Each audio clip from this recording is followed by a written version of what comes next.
Hello to Earth. How exciting is this? So today we are going to be painting some Australia's natural habitats. That can be rainforests, deserts, oceans, the sky, you name it. As you can see, we are in the great outdoors for this activity. First of all, I would like everyone to go put on their aprons today so we don't get messy. Unfortunately, I have forgotten my apron, but that's okay. I just want you guys to wear your apron so you don't get any paint on your beautiful school uniforms today. First of all, I would just like to show you some materials that we'll be using today. First of all, we have some oil pastels. We have some watercolor pencils. Now, these are just pencils that you can just color in anything and then put some water over the top, and that will just give you the effect of just normal watercolor paint. We have some glitter glue. Now, this is great to add some texture into your paintings. We have some soft pastels. These are just chalky pastels that you can use. We have some watercolor paint with all the different colors, and we do just have some normal acrylic paint as well. Also, some paintbrushes. Now I'm going to show you some demonstrations that I have quickly done. So first we have the desert. Now this desert, as you can see, has some A-B patterning on this, and then how it changes as it gets to the sky. We have a little sun up here, a dirt road made from the soft pastels. So I have used the form of painting in this. The technique is patterns. I've used a range of materials such as soft pastels, oil pastels, glitter, watercolor, paint, and design elements of line, shape, color, actual texture, as I used glitter at the top of this for the sun. I've also done an ocean here with this sea and sand. So for this, some visual conventions are wavy lines to represent the ocean, and as you saw before, the waves get more chaotic the further you get up. Materials such as watercolor pencils and oil pastels to create texture in the sands down here. Black paint to create depth in the ocean, splatters of watercolor to represent bubbles in the water, technique of overlapping, and the form of painting. Here's a close-up of a rainforest. Now, what color was the hills on the rainforest? Green? That is correct. So the green is the mountains and hills growing and hiding the rainforest in. What color was the water? Blue. So we have water gushing from the mountains, the trees growing, closing in the rainforest.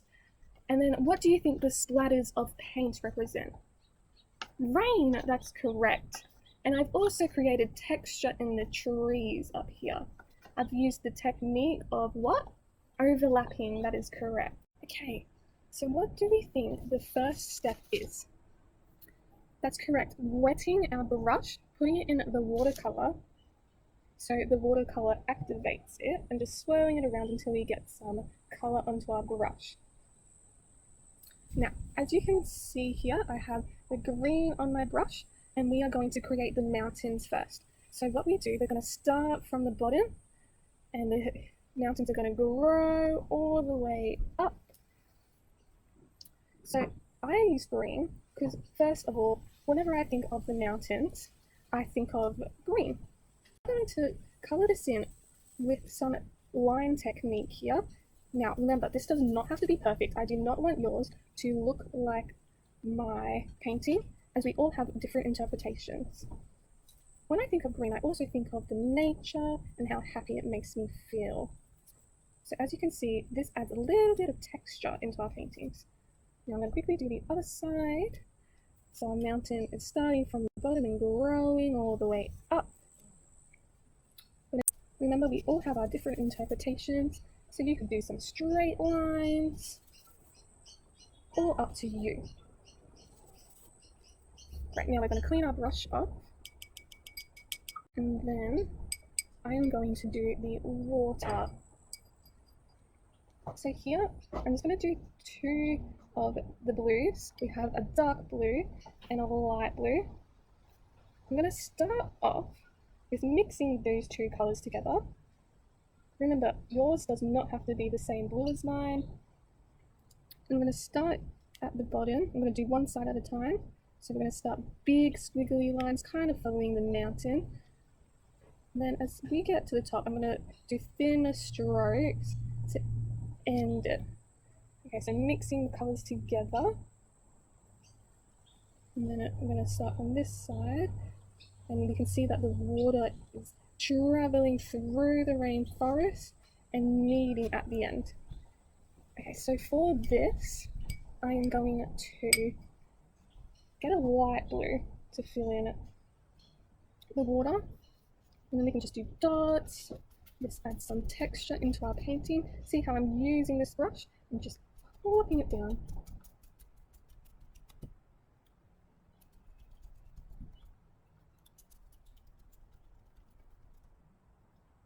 And plopping it down.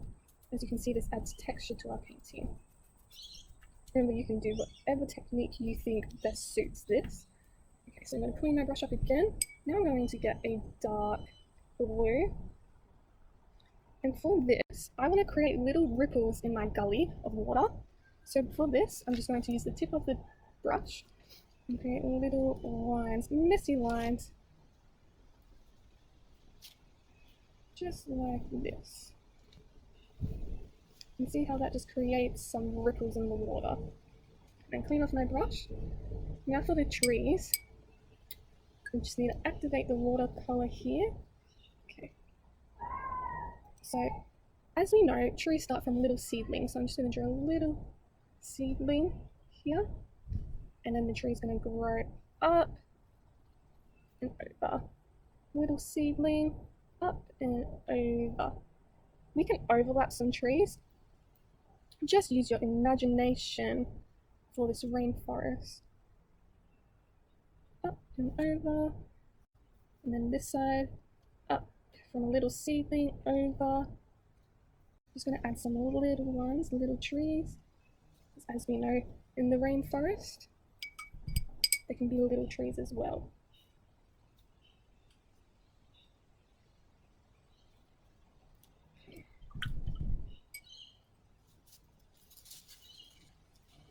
And now we are going to use the acrylic paint to add to the top of the trees and create some texture. I'm going to dab out some of the paint just so I don't have too much on my paintbrush. As you can see here.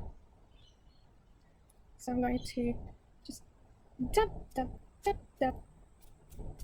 Now, when you think of the color blue, everyone, what does that remind you of? Is it sad, cold, happy? When I think of it, I think of coldness, and it actually makes me feel happy. Is that the same for everyone else? Yes? How awesome is that? So you can just see I am dabbing the paint to create the texture of the leaves in the tree. Now you can add branches to your tree. It is all up to you on what you want to do.